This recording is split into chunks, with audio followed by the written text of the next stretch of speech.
You know, you think April's jobs reports, the best gain of in 4 years of the economy, would give wind to the Democrats' sails, and ahead of the midterm elections, that is. But the congressman in charge of Dems' efforts to keep the House doesn't believe his party is anywhere near to doing that. So what needs to be done before election time? Joining us now for a fair and balanced debate on this subject, Payne. She's the former Deputy Finance Director for the Democratic National Committee and founder-president of the Agenda Project Plus, Republican consultant and former staffer for Jack Kemp, Tony Saig.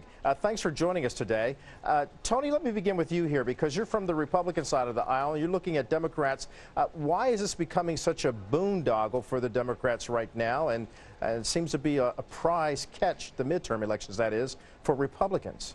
Well, frankly, Kelly, the reason is because the Democrats have overreached, and the American people already have come to the conclusion that one-party control in Washington is bad for their future. And no matter how much some indicators may move positive, it's not going to change the overwhelming feeling in this country that we're on the wrong track. And the Democrats are the party in power. They're the party pushing through this big government agenda that the people don't want. So they're the party that's going to ultimately suffer at the ballot box. Erica, I got to bring you in to respond to that. I mean, what's happened with the Democrats? They seem to have the legislative momentum, if you will, with health care reform. The president talking about it today. Now they're moving towards financial regulation, right. But they're not making any contact, it seems, with the populace. Well, I mean, the fact of the matter is it's easy to play politics and it's hard to make good policy. And so for the last year and a half, conservatives and Republicans have done absolutely nothing to move the country forward, but a lot of things to move their political agenda forward. So they've been out there on the attack for 18 months, and you're seeing the results in the polls. Whether or not that's going to continue, I don't think it will, because, you know, at a certain point, the Democrats are going to turn to the politics that they need to do, and they're going to start making the case that they've done things that have moved the country in the right direction. So during the recession, during Bush's presidency and Republican control, we had an average job loss of 750,000 jobs a month. And yesterday's jobs report came out, and it's 300,000 jobs have been added. And so 750 down or 300,000 up. I mean, the choice is pretty clear. It's just time for us to go start making the right case. Well, one of the things I'm reading here from the Wall Street Journal talks about how the Democrats are in trouble. They know they're in trouble, so they're calling on the President of the United States to sharpen the partisan attacks, if you will. That's not a good place for the President to be, because just a week ago at the University of Michigan, he talked to students, to graduating students, talking to them about how he would like to dispense with the rancor and discord going on in Washington. So what does the President have to do to help his party win the midterms? I don't think you have to attack as much as it is that you just have to tell people the truth of the matter. The truth of the matter is 750,000 jobs lost a month, and now we're up 300,000 jobs a month being gained. It's very simple. We were in a hole during 6 years of complete Republican control and 8 years of George Bush's presidency. And are we in a great spot? No. Now? No. But we're certainly moving in the right direction. Tony, final question to you right here. I'm hearing both of you talk, and the underlying current here is that it seems the American people want something from both parties, and that's leadership. Where are they going to get it?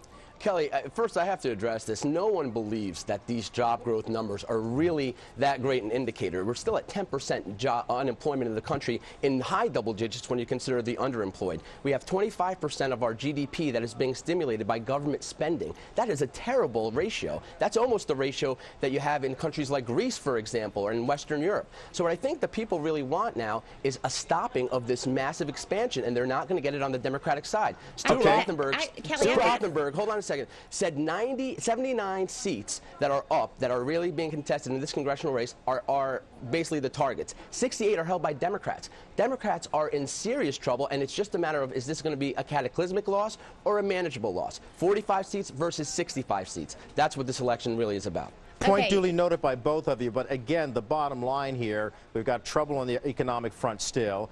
We have some things that we have to do in this country. So again, Are these parties going to come together and provide American people with some leadership? I think you've seen a tremendous amount of leadership from the White House. He pushed through a stimulus package that made the economy not be as bad as it would have been. Let's just go back again. Do you really want? That's ridiculous. Do you That's really? been debunked so many times, Erica. I can't believe you're even still making that argument. Okay, so in the last month, 300,000 jobs were created. The vast majority of those jobs were from the private sector. But an economy is exactly like a car engine. When the battery dies, you've got to jump start it. And the jump starter of last resort is the government. Where would you have liked to get the jobs from, Tony? The private sector is under attack. The private sector is under attack by this administration and by this agenda, and they know it. The private sector that got a tax cut, the 95% of Americans who got a tax cut. And ladies and gentlemen, that's what do it for now.